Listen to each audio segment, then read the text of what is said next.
Hi everyone. Today I thought I'd introduce to you the Yashica Electro 35 family. I'll be sharing my personal experience using and repairing these cameras, and hopefully this helps you if you're thinking of picking one up. In case you're wondering, I repair film cameras. I shoot with the cameras that I repair, and I also sell them. So if you're interested in one, just drop me a DM. Why the Electro 35? Well, I was introduced to this camera by a really talented musician. He's a saxophonist, he's a climber, and also a really good photographer. And it started getting me really in depth into film photography.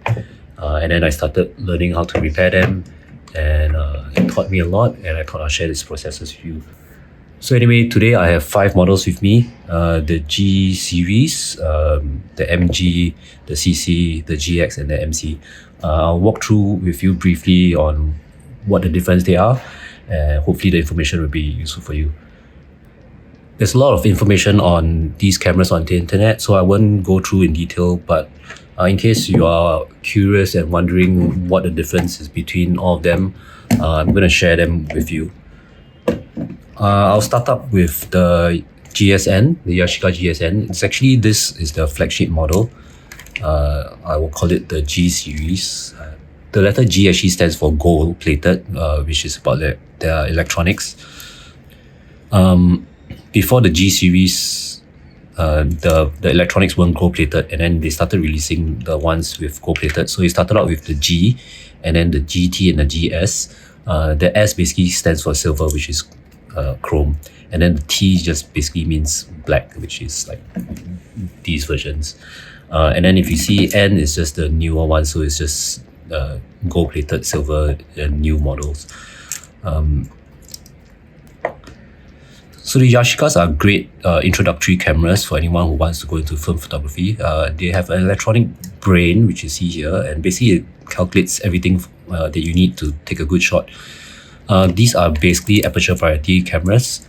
So you basically set the aperture that you need, and the camera does everything for you. The brain calculates the shutter speed that's required, and you just basically point and shoot. The shutter speed is quite unique in these cameras. They're not tied to fixed shutter speeds like 1/500 or 250. If the camera decides that you need to shoot in between shutter speed, like for example 1/384 of a second, then it will shoot at 1/384 of a second. So it ensures that you almost get a good exposure all the time. One excellent features of the Electro 35 is this underexposure LEDs. When you half press, they will actually tell you if it's over or under, and you can see these inside your viewfinder also when you're looking in. And the amazing thing is its arrow indicates which way you should turn your aperture to get the exposure that you need. So for example, if there isn't enough light, and they tell you to turn your aperture ring to the left, and then basically you're just opening up the aperture. And if it's too much, and then they'll tell you to turn it to the right, and then close up the aperture. Generally, you can still fire even if the lights are on, but the ones that you want to take note and just be careful is when this light is on, it's red color, it means that you are overexposed, and the yellow just means you're underexposed, it's not enough light. If the yellow light comes up, then the shutter speed will basically compensate accordingly, and the disadvantage to this is the shutter speed can go, I believe for this model, right down to 30 seconds. So, but if imagine it tells you that you need a shutter speed of 10 seconds, then you're just holding there for 10 seconds, and then you're gonna get camera shakes and all that. So just have to be careful with that. So after the GSN, Yashica's basically came up with the CCs, or the compact models. You can see the size difference, and it's really easy to carry around. And they've also moved the lens. They've also moved the sensor to the lens area. So if you put a filter on, it actually compensates accordingly, which is a great feature. The compactness makes it really very easy to carry around. It has a good feel. It still has a premium weight to it. It doesn't have the the heftiness to the original G though, which some people will like to just go and fire.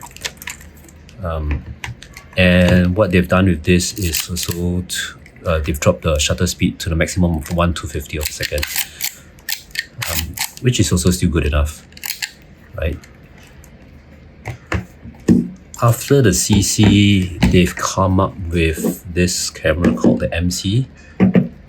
You can see the size difference. So I think basically one is compact camera and the other one is either miniature or micro or mini camera.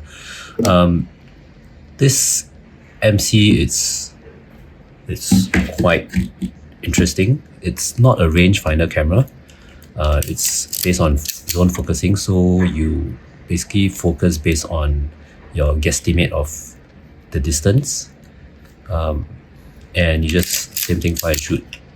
You know, over time I've learned to appreciate zone focusing, and it's actually quite fast. It's a fun camera. It's really small. Just put it in a pocket or a little pouch, and then just pull it out and just go for it. The last two cameras that was launched at the same time was the GX and the MG one. I think these were the last in the lineup for their Yashica Electro 35 series. The GX basically put all the best features, I feel, of the Yashica's Electro 35 together. They have a higher shutter speed, 1/500. The sensor is in the lens, compact size. It has the meters that you need. So if you compare it to the CC has missing meters, but you don't actually need it outside here. You can actually still see it inside. It has a battery check light. Right. And you can see that the size is almost similar. Slightly bigger, which gives you a slightly better feel, right? And it feels quite good. I like shooting with this a lot. Basically, I put a camera strap and I sling it around my shoulders, and when I want to shoot, I just whip it out and just compose and fire. It's a good camera. The last one here is the MG. It's comparatively similar to the original GS. You can see the size is the same, right? And the only difference is it's a slower lens, 2.8. This is a 1.7. And the weight is slightly lighter. So this is like the end of the line. I think they were using leftover parts. You don't have the same weight, but you have the same size. So I guess people with bigger hands would like to use this, right? And it doesn't feel so heavy over your shoulders. So generally, these are the cameras I've shot with them, and I had a really good experience with them. I enjoy my time with these guys, and I totally recommend getting one of these in your lineup if it's not your first camera. It has a really different experience shooting with a rangefinder and aperture priority, where you just go out and enjoy your shoots and not have to worry about any of the functions. Thank you for watching, and if you're interested in more videos like these, please hit the subscribe and like button. Thank you.